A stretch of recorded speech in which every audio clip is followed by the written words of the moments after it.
अस्सलाम वालेकुम नाज़रीन, मेरा टीवी न्यूज़ में बलिकार आवाया सायरा सूरा आवाया पेरिया गुल सब खबरी का नजर हेडलाइन पे।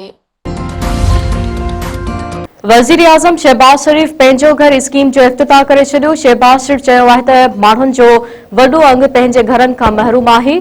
आम माण्हुनि खे छत फराहम करण हुकूमत जी पहिरीं तरजीह आहे। ईंदड़ 4 सालनि में 5 लख ताईं घर तामीर करे ॾिना वेंदा। इस्लामाबाद में तकरीब में ख़िताब कंदे वज़ीर आज़म चयो त स्कीम 4 सूबनि गिलगित ऐं आज़ाद कश्मीर लाइ आहे। 1 करोड़ रुपयनि ताईं कर्ज़ ॾिनो वेंदो। मंसूबे तहत पहिरें मरहले में 50,000 घरनि खे कर्ज़ ॾिनो वेंदो। ईंदड़ 10 सालनि ताईं मार्क अप 5% हूंदो। स्कीम लाइ 321 अरब रुपयनि जी रक़म मुख़्तिस कई वई आहे। अमरीकी सदर ईरान खिलाफ ॿीहर जंगी कार्रवाई शुरू करण ते गौर शुरू करे छॾियो। अमरीकी अख़बार जी रिपोर्ट मूजिब फौजी कमांडर अॼु सदर ट्रंप खे इम्कानी हमलनि बाबति ब्रीफिंग ॾींदा। हमलनि जो मक़सद ॻाल्हियुनि में रुकावट टोड़ण थी सघे थो। अमरीका जंग ख़त्म थियण खां अॻु ईरान मथां हतमी हमलो करे सघे थो। सदर ट्रंप गुज़िरियल ॾींहुं हथियारनि वारी तस्वीर शेयर करे धमकी ॾिनी हुई। आलमी मंडी में तेल जी क़ीमतूं 4 सालनि जी बुलंद तरीन सतह ते पहुची वयूं। अमरीका पारां ईरान जी नाकाबंदी खां पोइ आलमी मार्केट में तेल जे अघनि में रिकॉर्ड वाध। ब्रेंट ऑयल 126 ऑयल फी बैरल ताईं पहुची वियो। WIT $110 ऐं मरबन $113 फी बैरल खां वधी वियो।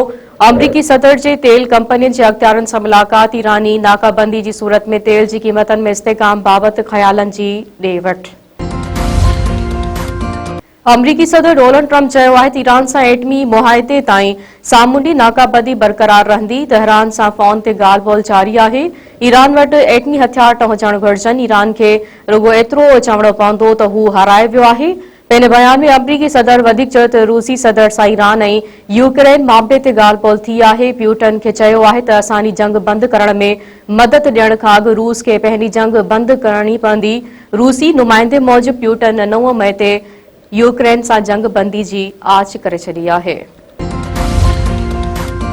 ईरानी पार्लियामेंट जे स्पीकर मोहम्मद बाक़िर कालीबाफ चयो आहे त बेसनट जा फुज़ूल मशवरा तेल खे $120 ताईं खणी विया आहिनि। अमरीका नाकाबंदी ख़त्म न कई त तेल $140 फी बैरल ताईं पहुचंदो। अमरीका जे नाणे वारे वज़ीर मथां तंज़ कंदे मोहम्मद बाक़िर कालीबाफ चयो आहे त 3 ॾींहं में ईरान जो तेल जो को बि खूह ख़ुश्क नाहे थियो। इहो 3 ॾींहनि में बि न थींदो। मौसमियात खाते 3 मई ताईं सिंध जे मुख़्तलिफ़ इलाइक़नि में शदीद गर्मी जी अॻकथी करे छॾी। जामशोरो दादू ऐं नवाबशाह में गर्मी पद 4 खां 6 डिग्री मामूल खां वधीक रहण जो इम्कान। जैकबाबाद घोटी ऐं सांगड़ जे इलाइक़नि में शदीद गर्मी रहंदी। सखर खैरपुर लाड़कानी नुसरत फिरोज़ में गर्मी जी लहर। कराची में गर्मी पद 36 डिग्री सेंटीग्रेड ताईं पहुची वियो। शहदादकोट वेझो कारे जे इल्ज़ाम नारी नौजवान बेदर्दी सां क़तल। ॻोठ इमाम बख्श जमाली भरिसां जवाबदार पंहिंजी घरवारी नसीबा ऐं नौजवान जावेद जमाली खे बंदूक जा फायर करे क़तल करे छॾियो। पुलिस पहुची नारी नौजवान जा लाश खणाए ताल खे अस्पताल पहुचाया। ज़रूरी कार्रवाई बाद मण वारसनि हवाले। पुलिस जो चवणु आहे त जवाबदार राशिद जमाली पंहिंजी ज़ाल ऐं नौजवान खे कारे इल्ज़ाम हेठि क़तल करे फरार थी वियो आहे। वाक़े जी वधीक जांच कई पई वञे।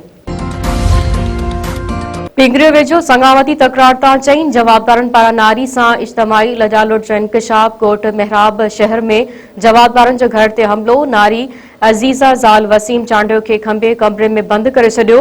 जवाबदारनि पारां नारी सां इज्तमाही लजालुट SSP वाक़े जो नोटिस वरितो। केस दाख़िल।